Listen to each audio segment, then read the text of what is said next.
মাদক বিরোধী সচেতনতামূলক কর্মসূচির আয়োজন করা হলো উত্তর দিনাজপুর জেলার ইসলামপুর জেলার পুলিশের পক্ষ থেকে।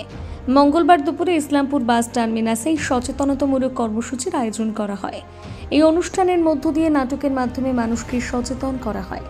এই মাদক বিরোধী সচেতনতামূলক কর্মসূচিতে উপস্থিত ছিলেন ইসলামপুর জেলার পুলিশ সুপার জবি থমাস, রাজ্যের মন্ত্রী গোলাম রাব্বানি, ইসলামপুর মহকুমার শাসক প্রিয়া যাদব, ইসলামপুর পৌরসভার চেয়ারম্যান কানাইয়ালাল আগরওয়াল সহ একাধিক বিশিষ্ট ব্যক্তিরা। এই বিষয়ে ইসলামপুর জেলার পুলিশ সুপার জবি থমাস কি বললেন শোনাবো। আজকে একটা হেল্পলাইন নাম্বার তো আমরা দেখিয়েছেন, ও হোয়াটসঅ্যাপ নাম্বার আছে, ওটাতে যা ইনফরমেশন আপনারা পাই, বেসিক্যালি কোনো ড্রাগ সেলার নিয়ে, কোনো ডিলার নিয়ে কিছু ইনফরমেশন পাই, ওর কোনো স্পেসিফিক লোকেশনে যদি বিক্রি আপনারা দেখে, ওর কোনো ভিকটিমস আছে যারা খাচ্ছে, ওদেরকে ডি অ্যাডিকশনের দরকার আছে, ওদের ইনফরমেশন ও হোয়াটসঅ্যাপের শেয়ার করলে, ওর কল করে বললে আমরা নেসেসারি অ্যাকশন নেব।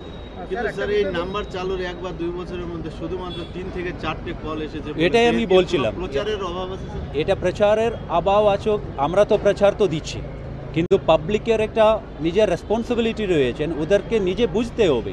আজ কি অন্য কোনো লোক আছে, অন্য কোনো লোক অ্যাডিক্ট হয়ে যাচ্ছে, কিন্তু এটা তো আমাদেরই ফ্যামিলির কোনো লোক হতে পারে। মানে দ্যাটস হোয়াট আই টোল্ড, এটা লাইক এ ক্যান্সার আছে, এর বিরুদ্ধে আমরা একসাথে লড়াই করতে হয়, একসাথে ফাইট করতে হয়। জন্য আমরা আরেকবার রিকোয়েস্ট করছি, যাদের ইনফরমেশন তাকে ডোন্ট হেসিটেট, কোনো লিগাল প্রবলেমের মধ্যে আপনারা যাবে না। আমরা every information will be secret, আমরা ওটা সিক্রেট হিসাবে রাখবো এবং নেসেসারি অ্যাকশনটা আমরা করব। এটা তো উদাহরণটা আছে, আপনাদের একটা মিডিয়া বন্ধু আমাকে একটা ইনফরমেশন দিয়েছেন, ওনার ইনফরমেশনের উপরই সঙ্গে সঙ্গে কাজ হয়েছে, অ্যারেস্ট হয়েছে এবং নেসেসারি লিগাল অ্যাকশন হয়েছে।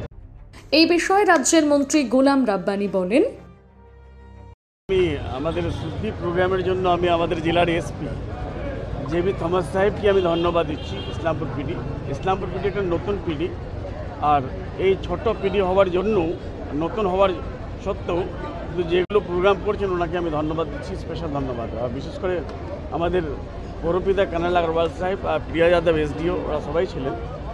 আমরা দেখছি কি আজকাল দিনে ব্যাড এলিমেন্টস তৈরি হয়ে যায় বেশি, হওয়ার কারণটা হলো ড্রাগস, স্ন্যাক্স হোক বা ওয়াইন হোক বা যে ধরনের ড্রাগস, এটা মুক্তি কী করে আমরা পাবো, যার জন্য এসপি সাহেব অল হেডমাস্টার্স, তারপরে জার্নালিস্ট ক্লাব থেকে জার্নালিস্ট, তারপরে আপনার বিভিন্ন ক্লাব থেকে সবাইকে ডেকেছিলেন, ছাত্রও ছিল। আর ছাত্র আমি নিজেই বললাম ওখানে কি I request my all headmaster two council the student, যদি ছেলে মেয়েদেরকে কাউন্সিলিং না করা হয় তাহলে এটা বেড়ে যাবে।